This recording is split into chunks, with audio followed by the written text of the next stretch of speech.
बहुत स्वागत है मेरे YouTube चैनल शाहिद टेक में। तो फ्रेंड्स, मैं आज आप लोगों को बताने वाले हैं कि अपने स्मार्टफोन से कैसे अपना चैनल का बैनर बना सकते हैं। एक आसान तरीका में आप लोगों को बताएंगे कि YouTube का जो थंबनेल होता है, जो बैनर होता है, वो कैसे बनाया जाता है, किस एप्लीकेशन से बनाया जाता है, कैसे बनाया जाता है।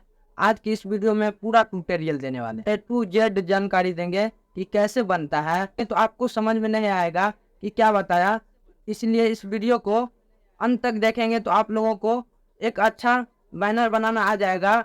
एक अच्छा बैनर बना सकते हैं, एक प्रोफेशनल बैनर बना सकते हैं आप। वीडियो अच्छा लगे तो इस वीडियो को लाइक करें और इस चैनल पर नए हैं तो इस चैनल को सब्सक्राइब करें और बेल आइकन को दबाना ना भूलें। तो चलो मैं वीडियो स्टार्ट करते हैं।